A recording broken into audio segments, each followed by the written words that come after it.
Let's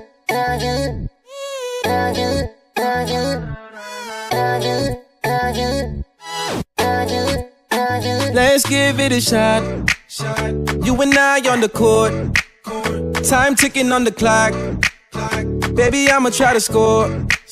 Cause you the hottest on the block. Hai Smartizen, sekarang Salma lagi ada di salah satu tempat ramen favorit yang ada di daerah Cimahi, namanya Hashi Ramen. Nah, selama 20 menit ke depan Salma nih bakal nemenin kalian di acara Yang Muda Yang Berusaha buat tahu gimana cara orang berusaha. Nah, penasaran gak sih Smartizen gimana awal mula Hashi Ramen ini dirintis? Yuk, sekarang Salma udah janjian sama ownernya dan sekarang kita akan datang ke sana. Yuk.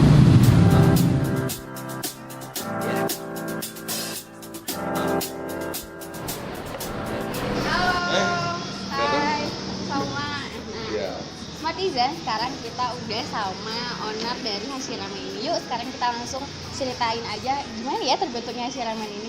Namanya Kang Kevin. Halo Kang Kevin. Halo juga. Aku Salma. Iya, Kevin. Iya.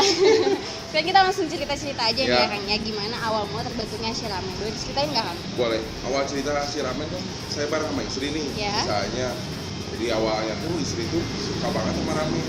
Nah, kalau dengar makan ramen itu sampai 1 jam, 2 jam nunggu baru bisa makan. Waiting list ya? gitu kan. Kenapa pikir yang saya nggak buat aja gitu kan sama istri. Nah, dari awal-awal saya dengan modal seadanya kita kontrak dulu di sini. Awalnya di Cimahi Tengah gitu kan. Dari rada atas ke Kolonel Masuri kalau nggak salah. Kita kontrak selama 4 bulan.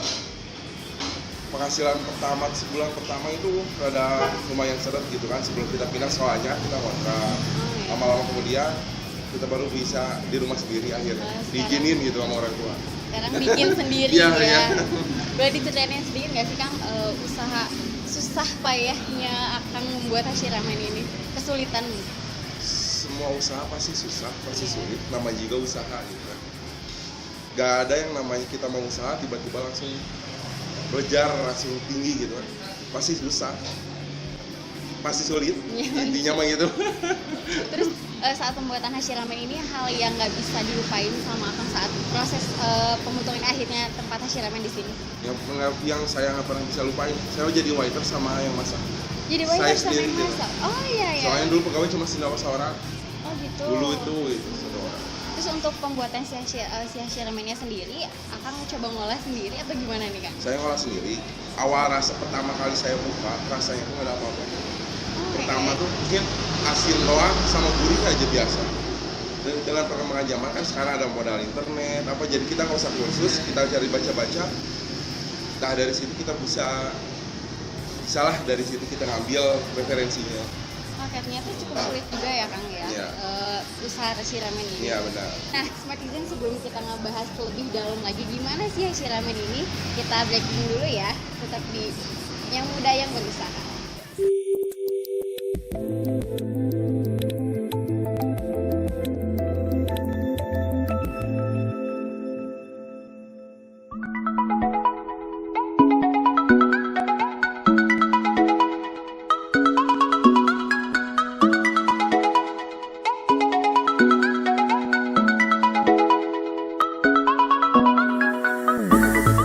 Rasanya enak, terus mie-nya lebih gede-gede, terus dan membuat ketagihan terus datang sini.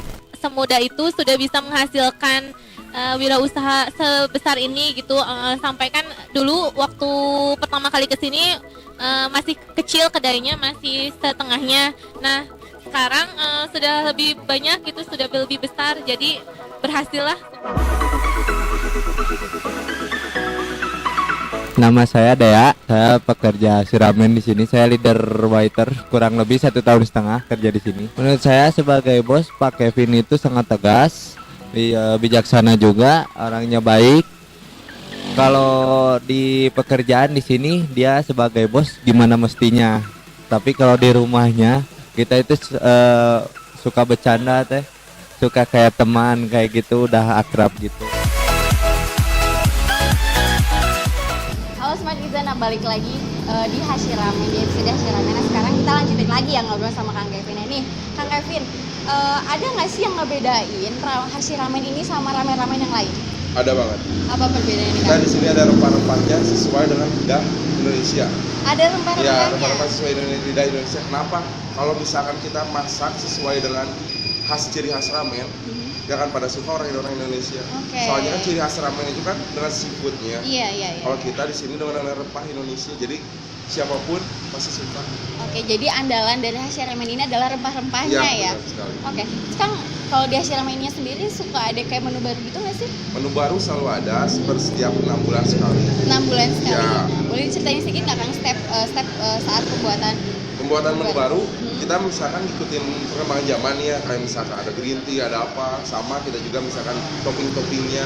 Kita keunikan dari menu baru kita awalnya bukan dari cara meraciknya dulu, Bukan dari cara meracik. Oke. tapi kita foto dulu. Di foto. Foto dulu, rasa kedua. Kalau rasa kita ngikutin setelah kita udah jadi. Oh gitu. Keunikannya bukan keunikan sih, Iya, sebenarnya kan iya, saya iya. lulusan desain nih di kampus sebenarnya. Lulusan desain, Jadi ya. kita kan saya tuh gak ada basic sama sekali untuk masak sebenarnya. Oke.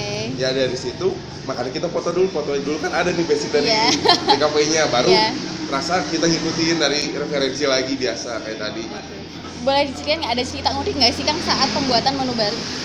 Menu baru cerita unik apa ya? Nggak Saat ada, misalnya ya. pas di foto tuh tahu-tahu pas rasanya kurang enak tapi dicoba terus. Kalau ternyata- rasa pasti nggak enak itu pasti. Tapi setelah sebulan 2 bulan kita perbaiki jangan malah jadi lebih enak. kayak gitu Itu ya. keunikannya. Oke. Soalnya saya nggak pernah berhenti cari tahu gitu. Selalu cari tahu gimana caranya supaya ini makanan yang saya jual itu enak di lidah konsumen. Oke. Dan sekarang total menu ramennya sendiri hasilnya berapa? Kalau nggak salah ramen tuh ada kurang lebih 20 sama Ada yang 20 lain-lainnya ramen. gitu ya, yang lain-lainnya kurang lebih sama 50-an lah, 50-an menu gitu. Udah lumayan banyak Iya, ya. lumayan. Itu dari hasil percobaan dengan foto itu. Betul sekali. Dengan foto ya Iya, semuanya. dengan foto dulu. Oke, baik deh Smartizen. Tadi kita udah nambah ngulik lagi dari mana nih hasil ramen ini. Sebelum itu kita lanjut lagi ya, kita break dulu. Tetap di sini.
Hai Smartizen, balik lagi sekarang di segmen terakhir dari episode hasil ramen ini. Yuk, sekarang kita lanjut lagi buat ngobrol sama Kang Kevin. Nah, Kang Kevin, Ya. ngomongin masalah kesulitan kan tadi Kang Kevin udah cerita banyak ya, kesulitan mah udah pasti banyak. Nah, boleh ceritain sedikit nggak sih gimana cara Akang buat ngehadapin kesulitan itu semua sampai akhirnya hasil ramen kayak gini?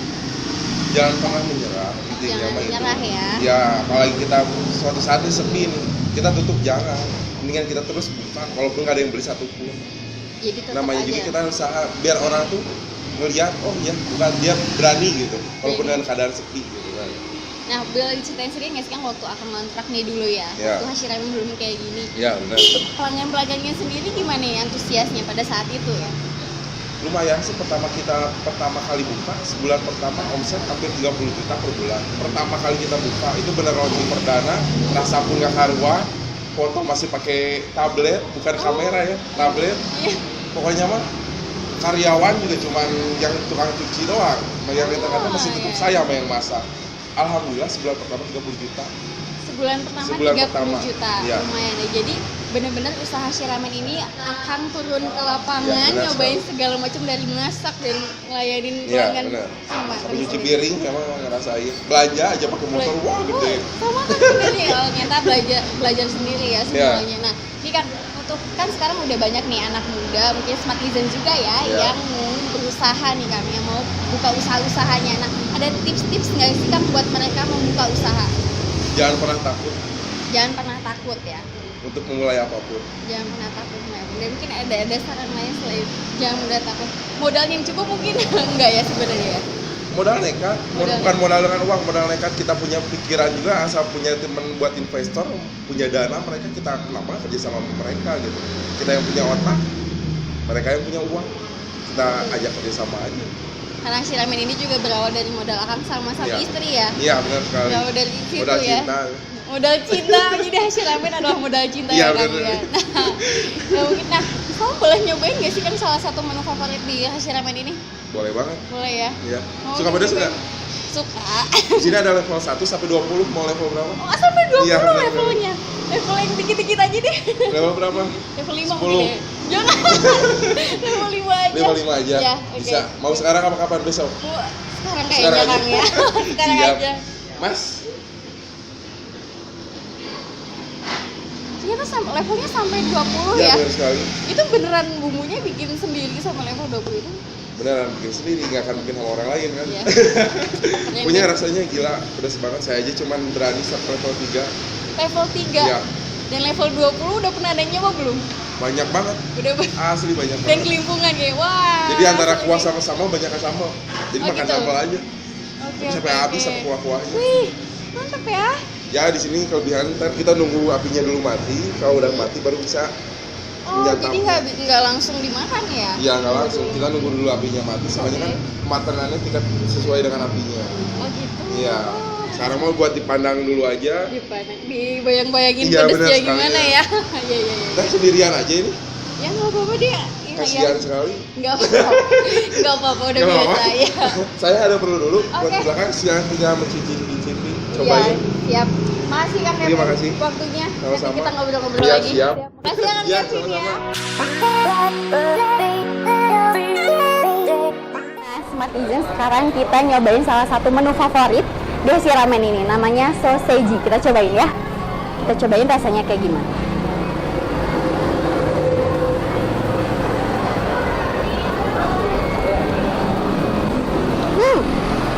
Pedas banget itu.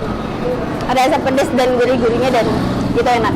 Jadi pada intinya kesimpulannya adalah jangan pernah takut buat memulai segala usaha. Jadi modal nekat juga bisa segede ini. Jadi Smart Netizen mau coba usaha nggak? Nah, sampai ketemu di episode selanjutnya ya. Tetap di Yang Muda Yang Berusaha.